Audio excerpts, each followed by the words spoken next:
అధ్యక్ష నమస్కారం. సభ యొక్క మొదటి ప్రశ్నకు లేదండి, బికి ఈ ప్రశ్న ఉత్పన్నం కాదు, సికి ఈ ప్రశ్న ఉత్పన్నం కాదు. అధ్యక్ష. Honourable minister, honourable councillor. అధ్యక్ష, ఆనరబుల్ మెంబర్, అవకాశం ఇచ్చినందుకు మీకు కృతజ్ఞతలు. అధ్యక్ష, బీసీ కులాలకు సంబంధించి ఆత్మగౌరవ వేదికలు ఉండాలని, వారు కూర్చొని మాట్లాడుకోవడానికి, ఆ కులానికి సంబంధించిన అభివృద్ధి కార్యక్రమాలు కానీ, వెనుకబాటుతనం కానీ, ఇతరత్ర మాట్లాడుకోవడానికి వేదికల అవకాశాలు ఉండాలని గత ప్రభుత్వం ఆలోచించి హైదరాబాద్ నగరంలో కోకాపేట్లో మరియు ఉప్పల్ బగాయత్లో స్థలాలు కేటాయించడం జరిగింది. అధ్యక్ష, నిధులను కూడా కేటాయిస్తూ వారికి సంబంధించినటువంటి ఉత్తర్వులు కూడా మంజూరు కూడా చేయడం జరిగింది.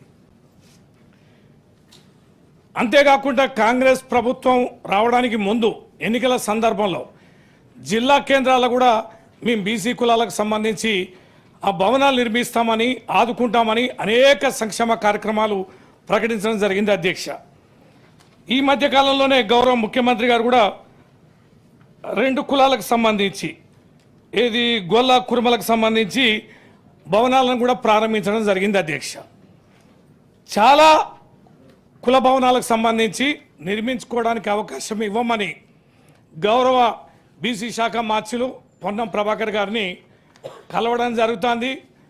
మొన్న ఈ మధ్యనైతే పెరక కులస్తులు కూడా వారిని కలిసి అడిగితే గౌరవ మంత్రి గారు నిధులు యాంచలు చేస్తామయ్యా, మరి నిధులు లేవు, ఇప్పుడైతే మేము నిధులను మంజూరు చేసే పరిస్థితి లేదని వారు చెప్పినట్టుగా ఆ కుల ప్రతినిధులు మా దృష్టికి తీసుకురావడం జరిగింది. అధ్యక్ష, పోనీ మేము చందాలు వేసుకొని ఒక రూమ్ అయినా కట్టుకుంటాం, ఆ రూమ్ కట్టుకోవడానికి అవకాశం అన్నా ఇవ్వండి, పర్మిషన్ ఇవ్వండి, లేదా కాస్త కరెంటు నీళ్ళు ఇవ్వండి అంటే కరెంటు నీళ్ళు కూడా ఇవ్వలేని పరిస్థితి ఉంది.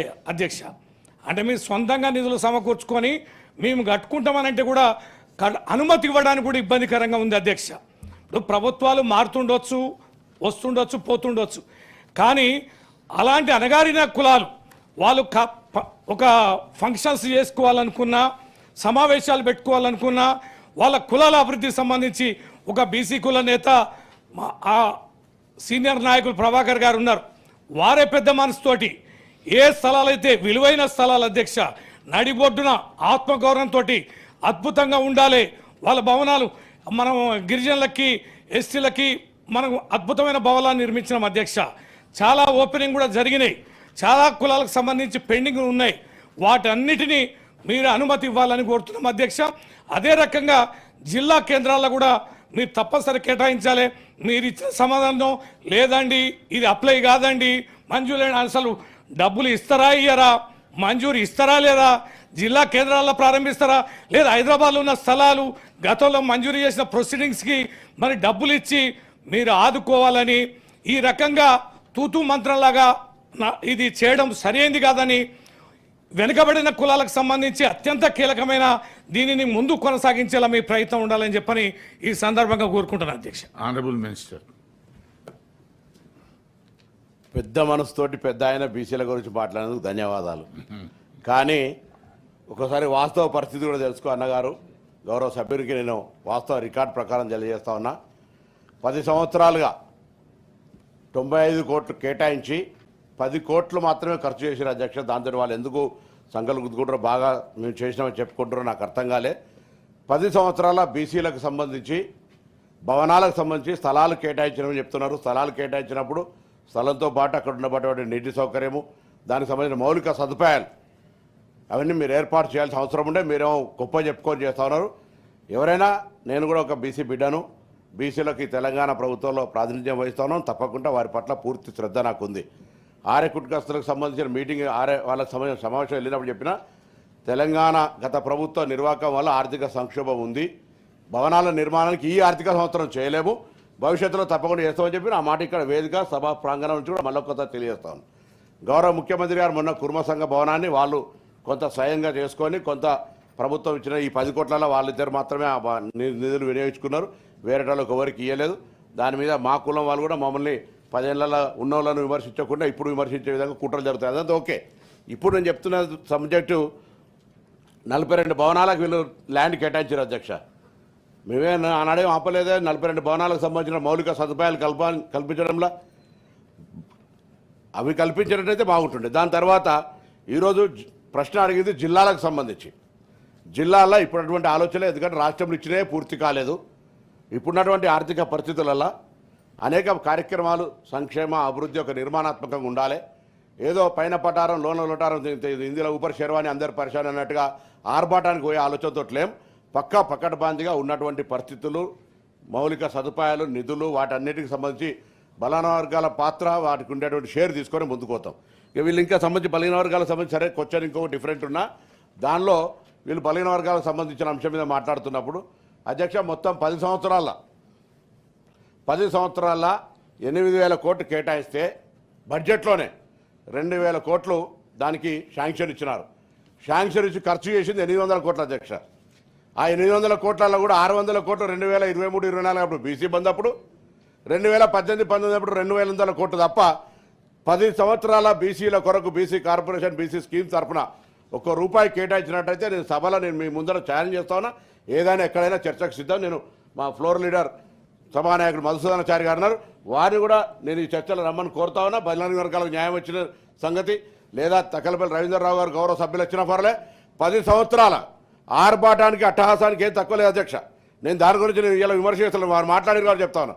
నేనేదో వ్యక్తిగతంగా వరకు పైసలు లేవు ఏం లేవు అని ఇప్పుడు చెప్తున్నాను. ఈ ఆర్థిక సంవత్సరం నేనే అసలు వాస్తవం కామారెడ్డి బీసీ డిక్లరేషన్ మా పార్టీలో నేనే అధ్యక్షుడు అన్నది తప్పకుండా మాకు కట్టుబడి ఉన్నాం. మేము ఇలా డిక్లరేషన్ సంబంధించి కూడా దానికి అనుగుణంగా రిజర్వేషన్లు ఇవ్వాలని ఆలోచన చేస్తా ఉన్నాం.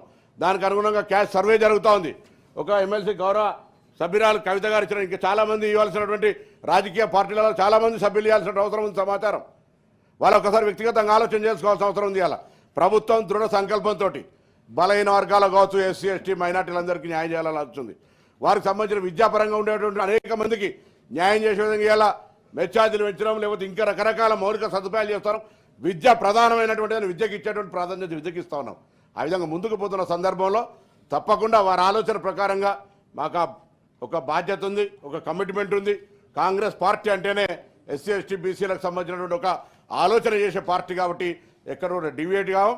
తప్పకుండా వారు పెద్ద మనసు చేసుకొని బలహీన వర్గాల సంక్షేమం గురించి మాట్లాడేది మరొక్కసారి ధన్యవాదాలు తెలియజేస్తూ 100%గా ఈ యొక్క మిగతా కుల భవనాలు అయితే 42 శాంక్షన్ చేశారు, ఇంకా కూడా చేస్తాం. మేము ప్రభుత్వంలోకి వచ్చిన తర్వాతనే మీరు ఏర్పాటు చాలా కాలంగా మున్నూరు కాపు లాంటి కార్పొరేషన్లు లేదా ఇతరత్ర అనేకమైన డిమాండ్ ఉండే వాళ్ళందరూ కూడా 8 కార్పొరేషన్లు ఇచ్చినాం. వాటికి నిధులు కూడా కేటాయిస్తున్నాం. ఈ సంవత్సరం ఉన్నటువంటి పరిస్థితికి వచ్చే సంవత్సరానికి తేడా ఉంటుంది. Backward class is my priority, my government priority. Ravindra Rao గారు. గౌరవ మంత్రి గారు కాస్త ఒక మాట అనగానే ఆవేశానికి గురై చాలా మాట్లాడారు అధ్యక్ష. ఏదో కొత్త పార్టీ ఇప్పుడే అధికారంలోకి వచ్చిందంటేనేమో అర్థం ఉంది అధ్యక్ష, ఏడాదిలే కదా అని. 57 సంవత్సరాల అధ్యక్ష వాళ్ళ పార్టీ అధికారం నుండి పరిపాలించింది. తీద్దాం మీ 57 సంవత్సరాల మీ పరిపాలన.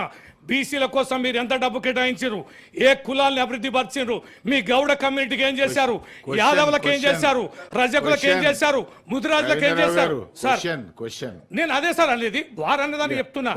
ఏదో బాగా బ్రహ్మాండంగా చేసినామని చెప్పుడు సరైనది కాదు. మేము అన్ని ఉన్న కొద్ది కాలంలోనే డిమానిటేషన్ ఎదుర్కొని, కరోనా ఎదుర్కొని, కొత్త రాష్ట్రం అయినా మేము అనేక రకాలుగా మేము ప్రయత్నం చేస్తాం. విలువైన జాగల అధ్యక్ష, ఒక్కొక్క కుల భవనానికి ఇచ్చిన కోట్లాది రూపాయల విలువైన జాగలు మేము ఇచ్చినాం. అరే డబ్బులు భవనం కట్టుకోవడానికి ఇవ్వండి, అది ఇవ్వండి అని అంటే మళ్ళీ గత ప్రభుత్వం ఏం చేసింది, మమ్మల్ని ఓడించారు. మీ మేనిఫెస్టో అన్ని తెలుసు, అన్ని తెలిసే మీరు హామీలు ఇచ్చారు, హామీలు ఇచ్చారు అమలు పరచమని. నేను మాట్లాడితే అధ్యక్షులు రెచ్చగొట్టినట్టు అనిపిస్తే అది పొరపాటు అధ్యక్షుడు. నాకు గొంతు అటువంటిది మీరు చూసారు, పార్లమెంట్లో కూడా మీరు చూసారు, ప్రత్యక్షంగా మీరు సహచర ఎంపీగా ఉంటుంది. నా గొంతు అట్లా వాళ్ళకి గట్టిగా వినిపిస్తే నేను మరి సౌండ్ తక్కువ వేరి కొంచెం తక్కువ వినిపిస్తుంది. దాన్ని నేనేం చేసేది లేదు, నాకు గొంతు అటువంటిది.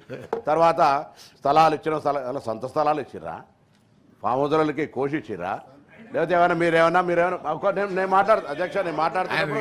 ఐఎమ్ నాట్ ఎల్డింగ్, నేను మాట్లాడుతున్నా. జవాబు చెప్పిన తర్వాత చెప్పండి. నేను జవాబు మీరు రండి మీరు జిల్లాలలో చూస్తాం. ఇలా మీ దగ్గర Please. మీ దగ్గర Hey, మీ మీరు దగ్గర నా మీ position దగ్గర కూర్చోండి. నేను Please. మాట్లాడుతున్నప్పుడు నేను రాజు, చెప్తాను. మరి- ఫామ్ హౌస్ అంటే మీ ఒక్కరిది కాదు, మాట్లాడగానే కాదు, మజ్దూర్ లీడర్ గారు కూడా తెలుగు బాధపడతారు. అపోజిషన్కి ఇస్తా. నేను బరాబర్ నేను ఏమడుగుతున్నా ఆయన చెప్తున్నా మళ్ళీ అధ్యక్ష. వారికి సమాధానం ఇవే ప్రభుత్వ స్థలాలు, ఎవరు సొంత స్థలాలు కాదు ఇవి. నేను మళ్ళీ కూడా చెప్తాను ఇవాళ మేము మా దగ్గర జిల్లాల సమర్థవంత బలహీన వర్గాల నాయకత్వం ఉంది కాబట్టి మా జిల్లాలో ప్రతి బలహీన వర్గాల కులానికి స్థలాలు ఇప్పించుకున్నాం, భవనాలు హాస్టల్ నిర్మించుకున్నాం. మీరు చేసుకోలేకపోతే అది మీ పొరపాటు కావచ్చు. కానీ అడిగినటువంటి ప్రశ్న జిల్లాలకు సంబంధించి భవనాలు నిర్మిస్తున్నారా అని అడిగినారు. లేదని చెప్పినాం. చెప్పే సందర్భంలో ప్రశ్నకు జవాబుకు అనుబంధంగా వారు అడిగినటువంటి ప్రశ్న మొత్తం రాష్ట్ర వ్యాప్త అంశాలను ప్రస్తావించిన తప్ప నేను అనవసరంగా ఎదురుదాడి చేసే ప్రయత్నం చేయలే. నేను జిల్లాకు సంబంధించిన సమాచారం ప్రశ్న రూపంలో అడిగినప్పుడు జిల్లాకు సంబంధించిన ప్రశ్న రూపాన్ని జవాబులు చెప్పిన వాళ్ళే రాష్ట్ర స్థాయికి జోక్యం చేసుకొని ఇన్ని భవనాలు కేటాయించడం, ఇన్ని స్థలాలు కేటాయించడం, మౌలిక సదుపాయాలు లేవన్నప్పుడు నేను చెప్పిన మౌలిక సదుపాయాలు ఓలాపిన్రు ఎందుకు ఇయ్యలే. నేనేం మళ్ళీ చెప్తాను, ఎదురుదాడి కాదు. నా జవాబు చెప్పే విధానంలో నేను మరొక్కసారి నేను అందుకే చెప్పిన పెద్ద మనసుతోటి బలహీన వర్గాల అంశం మాట్లాడేందుకు ధన్యవాదాలు కూడా చెప్పిన. నేను అడిగిన మధుసూదనాచారి గారు పెద్దలు బీసీ నాయకులు కాబట్టి అన్న ఈ అంశం మీద మీరేదైనా బలహీన వర్గాలకు న్యాయం జరగడానికి ఏం చర్చ చేసినా మేము బరాబర్గా దానికి సానుకూలంగా చర్చకు అనుకూలిస్తాం, మాట్లాడదాం. ఈ ప్రభుత్వం బీసీలకు ఏం చేయాలని చెప్తే మీరేదో మాట్లాడుతా ఉన్నారు. తీయండి 1957 నుంచి ఎవరెవరు ఏం చేశారు, ఇలా గీతా కార్మికులకు ఏం చేశారు, పద్మశాలకు సొసైటీలో